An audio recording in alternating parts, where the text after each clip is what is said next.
Ned, in the heart of a vast emerald jungle. Where ancient trees stretched their branches to touch the sky, a thrilling story was about to unfold.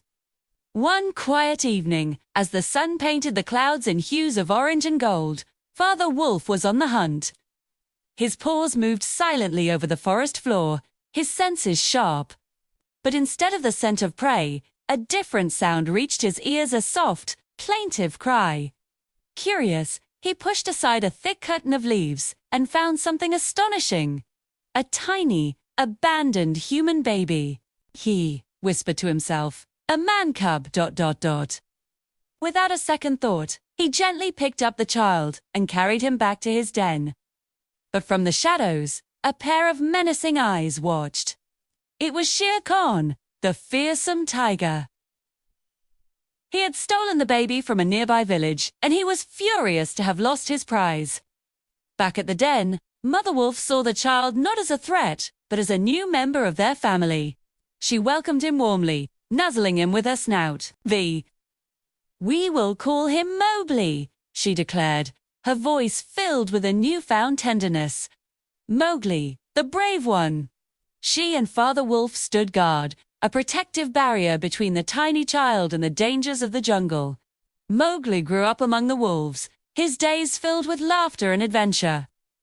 He tumbled and played with his wolf brothers, their games echoing through the trees. The jungle was his playground.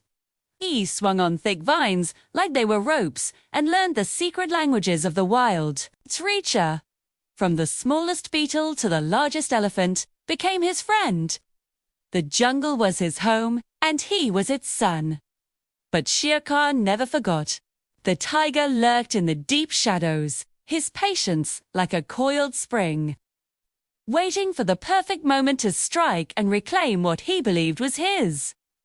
The wise wolf leader, Akela, knew the danger Mowgli was in. He called upon two of the jungle's most respected guardians, Baloo, the gentle and wise old bear, and Bagheera, the sleek and cunning black panther.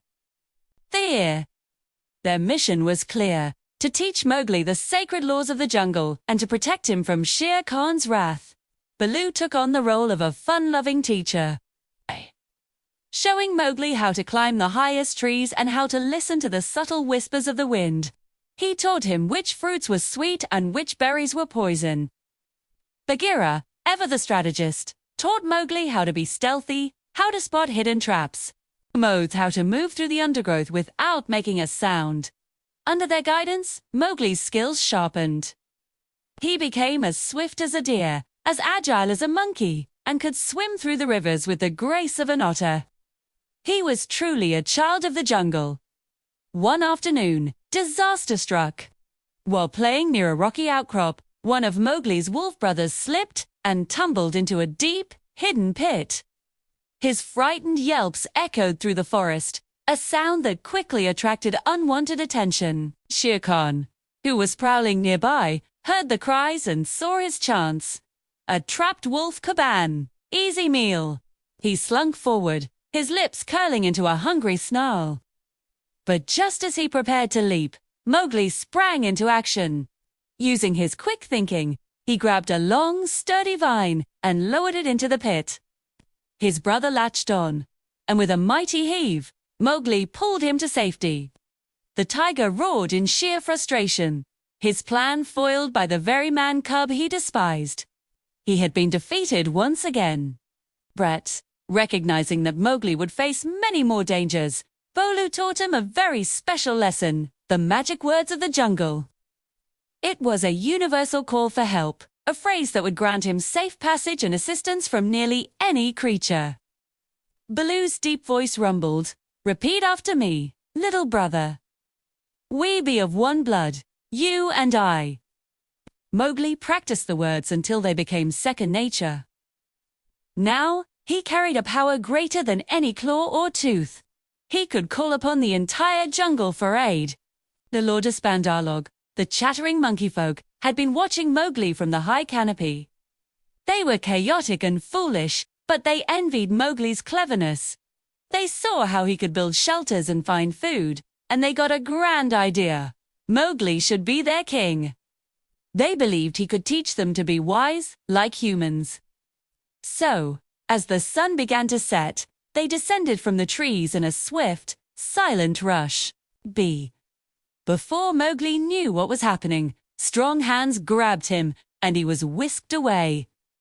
Carried through the treetops, toward their home, the cold Lairs, an ancient, crumbling city lost deep in the jungle. Though he was a prisoner, Mowgli didn't panic. He remembered his lessons. As they swung through the canopy, he looked up and saw a familiar shape soaring high above Chil, the vulture. Using all his lung power, he shouted the magic words, "We be of one blood, you and I." Chil heard the call, understood the signal, and immediately wheeled in the sky, flying to find Baloo and Bagheera and warn them of Mowgli's capture. Baloo and Bagheera raced towards the forgotten city, their hearts pounding with worry. They knew they couldn't fight the entire monkey tribe alone. But Chil had also delivered Mowgli's message to another powerful ally, Kaa, the enormous rock python. The three friends met at the edge of the ruins. Sahey, whose very name was whispered with fear by the monkeys, agreed to help. Together, they devised a plan to rescue their beloved man-cub. Under the moonlight, the rescue began. Bagheera was the first to strike, a blur of black fury, sending the monkeys scattering in terror. Baloo waded into the fray, his powerful paws swatting away the attackers. Amidst the chaos, Mowgli cleverly jumped into a large, water-filled tank in the center of the ruins, knowing the monkeys feared water. Then, Kaa made his entrance. With a terrifying hiss, he began to smash the ancient walls with his mighty body, his mesmerizing gaze freezing the monkeys in their tracks. The battle was swift and decisive. Soon, Mowgli was free, and he rushed to embrace his loyal friends, his heart overflowing with gratitude. Far away, Shere Khan heard of the daring rescue and the powerful friends Mowgli had. He finally realized that the boy was too well protected, too clever, and too loved by the jungle. With a final, defeated roar, the tiger gave up his hunt forever. Years passed. Mowgli grew into a strong, wise young man, the undisputed master of his jungle home. But a new feeling began to stir within him. Curiosity. It led him to the edge of the jungle, to the border of a human village he had only ever seen from a distance. As he stood there, watching the strange two-legged creatures, a woman who was gathering water caught sight of him. She froze, her eyes wide with disbelief. She walked slowly towards him, her voice trembling as she asked, Do you have a small, crescent-shaped mark on your chest?" Mowgli, surprised, nodded and revealed the birthmark. Tears streamed down the woman's face. In that instant, they both knew. She was his mother, and he was the baby she had lost so many years ago. It was a moment of pure, overwhelming joy and reunion. Hidden in the trees, Baloo, Bagheera, and Kaa watched the scene unfold. Their hearts ached with a mixture of love and sorrow. They had raised him, protected him, and loved him as their own. Now it was time to let him go. They whispered their goodbyes on the wind, their mission complete. Mowgli went on to live a happy life with his human family, but he never forgot the jungle that raised him. He never forgot the lessons of the wild, and he never forgot the loyal friends who would forever be his brothers, united by one blood. The jungle holds countless secret dailies of adventure, courage, and a friendship so strong it bridges two worlds. These are the secrets that live forever in the heart of Mowgli, the brave man cub. Thanks for watching. If you loved this story, make sure to follow and subscribe for more incredible adventures from the wild.